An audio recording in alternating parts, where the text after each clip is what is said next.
Welcome to China in Focus. I'm Tiffany Meyer. Our top story: the U.S. Navy is preparing for a potential war with China in just 3 years. The goal that 80% of the U.S. fleet would be ready for battle.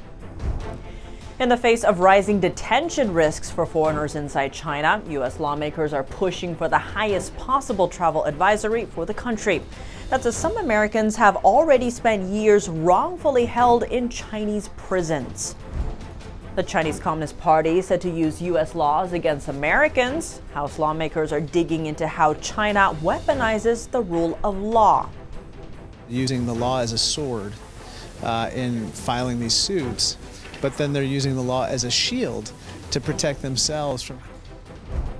And the world's largest military alliance is readying for a new leader. The incumbent NATO Secretary General sharing his outlook and lessons with allies about China.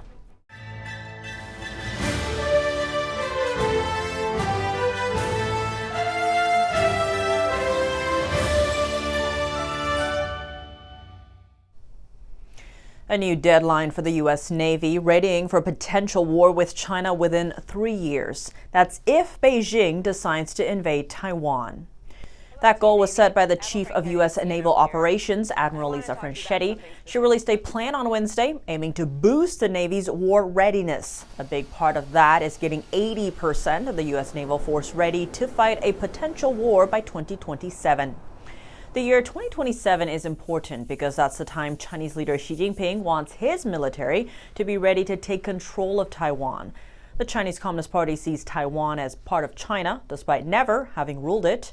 The U.S. doesn't have formal diplomatic ties with Taiwan, but is bound by law to sell weapons to it so the island can defend itself. What's more, Washington embraces a policy called strategic ambiguity, meaning it doesn't make clear whether it would come to Taiwan's defense should China invade. Keeping Taiwan safe is also key to U.S. homeland security. Taiwan sits on a chain of islands that prevents Chinese submarines from sneaking into the Pacific Ocean. The waters there are deep enough to conceal a submarine-based nuclear attack against the continental U.S. Over 90% of the most advanced chips used in the U.S. are also made in Taiwan. Those chips power everything from iPhones to fighter jets. To get the U.S. Navy ready for a potential conflict, Franchetti listed 7 goals. They include speeding up ship maintenance, using autonomous weapons more often, and doubling down on recruitment efforts. She noted the U.S. needs to keep an eye on other adversaries like Russia and Iran, but emphasized that the Navy should focus on Beijing. China currently has more warships in the U.S. To counter that, Washington has reached out to a friend to boost its declining shipbuilding capacity, South Korea. One of the country's biggest builders offered a $100 million bid to buy Philly Shipyard in Philadelphia.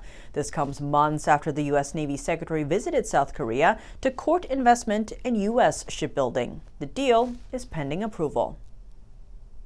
The U.S. isn't pulling a mid-range missile system from the Philippines anytime soon. That's according to the Philippines' National Security Advisor. Beijing has voiced complaints about the weapon system. It's stationed in the northern Philippines and can mount missiles capable of striking China. The disagreement comes as Beijing ups its own aggression against the Philippines. In recent months, Chinese Coast Guard vessels have rammed Filipino boats and sprayed them with water cannons on multiple occasions. The Philippines is an important part of U.S. posture in Asia. The nation is located south of Taiwan, so having weapons ready to deploy there would help the U.S. if it came to Taiwan's defense in a war with China. Tensions in the South China Sea are rising, and one official from China says there's no quick fix. First, a closer look at the Chinese Communist Party's stance through the lens of a recent interview with the head of a Chinese state-run think tank. Wu Shichun is the head of China's National Institute for South China Sea Studies. In the interview, he criticized the Philippines for lodging a complaint with an international court in 2016 over China's far-reaching territory claims in the South China Sea. The court rejected China's claims as unlawful, and the court ruling has generally been accepted by countries in and around the South China Sea, as well as by the U.S., but not by China. Wu blamed the U.S. for supporting countries like the Philippines, Vietnam, and Malaysia in their territory claims, because from Beijing's perspective, the U.S. support is a direct challenge to what China considers its turf. Asked about China's past actions and policy, Wu added that China should have taken even stronger countermeasures against the Philippines. Wu stated that he believes the time for joint development in the South China Sea is over. Noting there's no quick fix for the issue, he also didn't rule out the possibility of war. The U.S. has already labeled China with its second most severe travel warning, but some lawmakers and American families say it's not enough. They are urging the government to raise the warning yet again, this time to the max: do not travel. They cite the fact that U.S. citizens remain wrongfully detained in China. A congressional hearing zeroed in on the issue earlier this week. NTD's Flora Hua brings us the story. China has held more Americans as prisoners than any other nation in the world. That's according to a congressional body on China's human rights abuses. Chair of the Congressional Executive Commission on China, Congressman Chris Smith, was among the witnesses at a hearing on Wednesday. He said the State Department should raise its travel warning on China to the highest level: do not travel. He said it's necessary to avoid more Americans being detained there. 4 Americans whose family members spent 8 years or even more in China's prisons also testified at the hearing, as did former British journalist and fraud investigator Peter Humphrey. Peter was locked up in China for nearly 2 years, accused of so-called espionage activities. He said, quote, "Nobody is safe in China, nobody." According to Peter's estimates, more than 200 Americans in China are either detained or facing exit bans or other coercive measures. Peter told lawmakers that inside China, the focus is not on whether detainees are guilty or even what they were accused of. He believes the root issue is Communist China's judicial system and its lack of fair and transparent trials and judges. Congressman Smith disclosed his plan to introduce a bill designed to provide more resources and help for people whose loved ones detained in China. Flora Hua, NTD News. The fatal stabbing of a Japanese boy in China sending shockwaves through Japan. Several Japanese firms and business executives are urging workers to beware of potential violence in the communist country. Some even offer to send employees back home free of charge. On Wednesday, a Chinese man stabbed and killed a 10-year-old boy near a Japanese school in the city of Shenzhen. The attack was one in a string of similar attacks in recent months. In June, a Chinese citizen wounded a Japanese mother and her son in a stabbing spree. Tokyo has urged Beijing to step up security measures for Japanese nationals living in China. Legal warfare, a tactic the Chinese Communist Party uses to silence its critics right here in the U.S. House lawmakers on Thursdays analyzed the scope and impact of how the Chinese regime weaponizes the rule of law. NTD's congressional correspondent Melina Weiskup reports. Our liberties terrify the CCP. This is because the Chinese people that the party rules with an iron grip could look at our freedoms and demand them for themselves. It's well known that the Chinese Communist Party suppresses its own citizens who even face jail time or worse if they dissent. Less known is the fact that the CCP is using our own legal system to censor Americans. Which was a deep dive on China's biotechnology ecosystem. BGI's letter accused me of defamation, asked me and CISA to retract my paper, say I was wrong, and stop discussing this analysis. The paper, written under her role at Georgetown, lawmakers raised an eyebrow at why the university is not stepping up to the plate to defend her. It's incredibly chilling for academic speech, I would imagine. And her case is one of several. Paul, they not only attempt to scare him from speaking out, but they are also trying to scare American companies from even doing business with him. Using the law as a sword in filing these suits, but then they're using the law as a shield to protect themselves from. How are they able to get away with this? Well, part of it is, they exploit their economic power to hire white shoe law firms to threaten people like Ms. Puglisi, to cow Georgetown University, to pressure the NBA into going after its own players and coaches instead of supporting the right of free speech. Even as the CCP launches legal warfare against Americans inside America, the communist regime makes it impossible to fight back by refusing to provide evidence. American attorneys can be arrested for taking depositions in China. Isn't that right, Dr. Goldenseal? That is correct, and the U.S. State Department has put out a warning to this effect. Reporting from Washington, D.C., Melina Weiskup, NTD News. The head of the world's strongest defense alliance is stepping down after 10 years of service. NATO Secretary General Jens Stoltenberg gave his farewell remarks on Thursday night at the German Marshall Fund event. Freedom is more important than free trade. Russia used gas as a weapon to try to coerce us and to prevent us from supporting Ukraine. We must not make the same mistake with China. Depending on Chinese rare earth minerals, exporting advanced technologies, and allowing foreign control of critical infrastructure weakens our resilience and create risks. China is the global leading producer and exporter of rare earth minerals. Since last year, Beijing has added several strategic minerals that is, to its restricted export list. Those minerals are key to the production of weapons, for example, as well as semiconductors and batteries. Many see the move as part of Beijing's retaliation against the U.S. ban on exporting microchips and related know-how. Now, the Chinese regime's core interest is Taiwan. This is an island it claims as its own territory, despite having never ruled it. U.S. government reports have shown that the regime is trying to disrupt U.S. and allied support for Taiwan.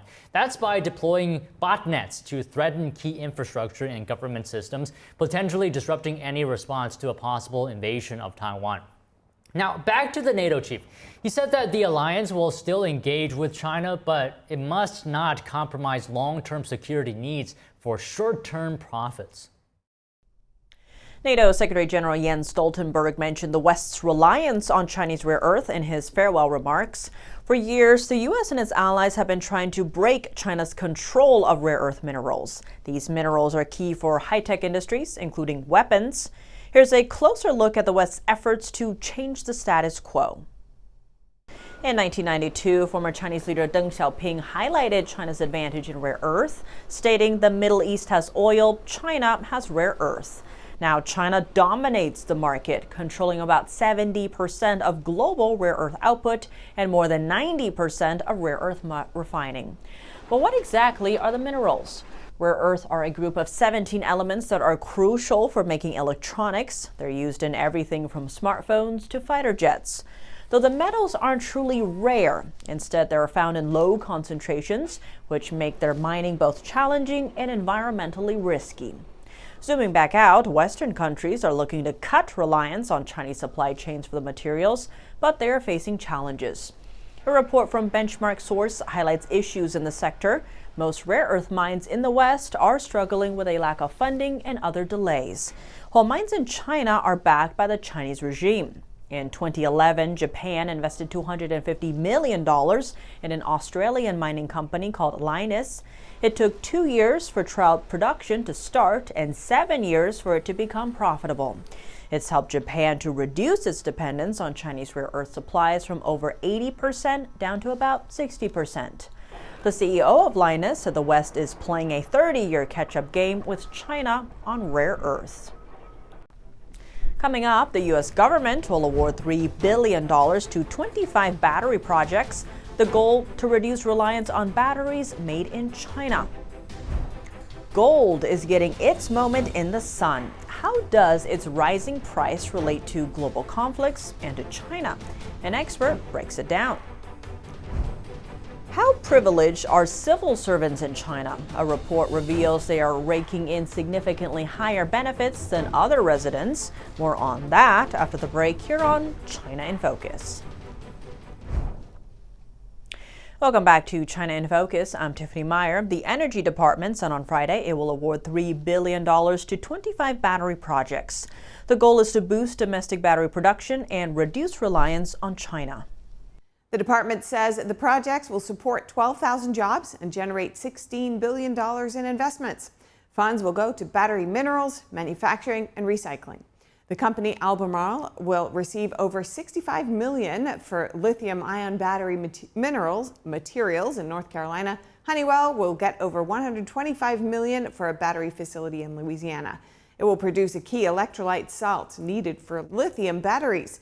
The government aims to secure critical minerals needed for electric vehicles and clean energy. Most of these minerals are currently sourced from China. And in Canada, a new rare earth processing center just opened this week. It's part of Canada's efforts to end Chinese dominance in the sector. Zooming into the drone supply chain, 26 U.S. drone makers will send their executives to Taiwan over the weekend. Talks with Taiwanese military officials and drone makers are on the schedule. Gold. Is it a good investment right now? This precious metal is getting its moment in the sun. That's according to a senior research analyst with Sundial Capital Research. What is causing this rise in gold prices, and how is this related to the U.S. and China? NTD's Kevin Hogan spoke with Christian Briggs, the CEO of Hard Asset Management Incorporated and the host of the Hard Asset Money Show. Take a look. Yeah, well, thanks for having me. It's a great topic. So gold has been rising specifically because back in 2012, China, at the realization that the U.S. debt was going to continue to expand exponentially further than what was first estimated, so they started dumping treasuries, United States debt, and started converting that money into gold as a new standard of reserve currency, where U.S. dollars, U.S. debt was considered to be a reserve currency or a reserve asset. China had determined that the United States would at some point succumb to its own debt, and because of that, they started converting $4 trillion into gold.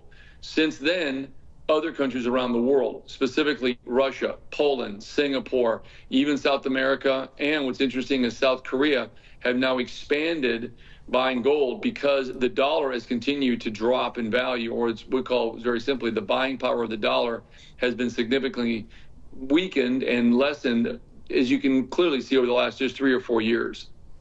It's really interesting you mentioned China, Christian, because what they're dealing with there is decreased economy, a housing crisis, and also really weak currency. So people are investing in gold, as Chinese people as well. What about these conflicts around the world? We got 2 wars. How is that affecting gold prices? Well, it's interesting about the conflicts. Let's look at, we actually can expand on not just 2, but 3 technically. When you look at Ukraine and Russia, gold has now been one of the largest purveyors of forecasting economics, whether it's catastrophic, whether it's war. And Russia right now has been buying a tremendous amount of gold, minimizing their gold production and selling that, but rather keeping it internal. The second war in the conflict is going to be Israel and Iran. Make no mistake about it, there will be a greater significant conflict, especially now that Iran has now been selling more ballistic missile technology to Russia in recent days. The third conflict, which may not be a direct conflict based on who shoots the first, will be China and Taiwan. Once China surrounds Taiwan and does the blockade, which is forthcoming, that'll be significant on economics around the world with semiconductor chips. Gold has always been a flight to safety. If you look at these potential 3 conflicts, 2 which obviously are now moving forward, gold has now started to hedge devaluations in the countries that are in the direct conflict. The U.S. is in a direct conflict in all of these, regardless of whether we come into I would consider to be a hand-to-hand combat. The United States is involved in the direct conflict of wars, and gold has been hedging what is going to be expected, a catastrophic event on our treasuries because of the wars.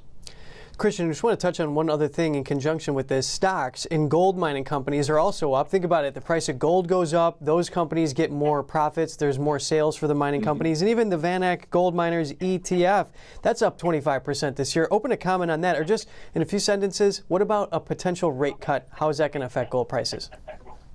Okay, so the mining groups are definitely undervalued. We think that gold mine stocks are well positioned. Number 2, the rate cut is a significant cut because if you look at the underlying economics to justify it, it's probably there.